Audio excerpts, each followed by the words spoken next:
پاکستان چې کله جوړ شوی دی هم د پالیسی د افغانستان په حواله سره منفي وه. د جوړښت په وخت کې هم پاکستان ته یو ډیویژن فوج زیات ورکړی شو چې تبه د افغانانو سره یعنی پیښه به دې وي. ځکه بیا چې کله جوړېدو نو 2 ډیویژن یې نور ریزرو فوجونه ورکړل انګریز چې ستا به د افغانانو سره پیښه وي.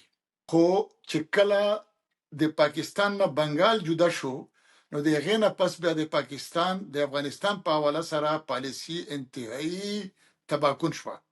دې ته بیا سټریټیجیک ډیفت پالیسی وایي. نو دا تغیر چې کوم راغلی دی دې ته بیا پټرول ورکړی شو چې کله د سی آی ای د سایکلون پالیسی سره یو شوه. په هغه وخت کې تصور څه و چې افغانستان سره به د دوی څه کې لانجه وي؟ د هغې تصور ټول دغه و چې افغانستان قبضه شوی و، افغانستان تقسیم کړی شوی و.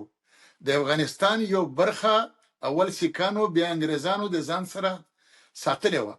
نو دوی ته هغه خپل چې کم ګلټ وي، د غله چې کم خپل شک وي، خپل یره وي، نو یو هغه وه. دویم یې دا وه چې دوی د افغانانو نه په تاریخي توګه هم یریدل.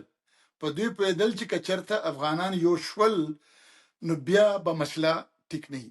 درېیمه وجه دا وه چې پاکستان چې د کم مقاصدو دپاره جوړ شوی و نو د هغه مقاصدو دپاره دا تر هغې پورې مقاصد نه پوره کېدل چې څو پورې لر افغان محکوم ونه ساتي او بر افغان په کشاله کې ونه ساتي.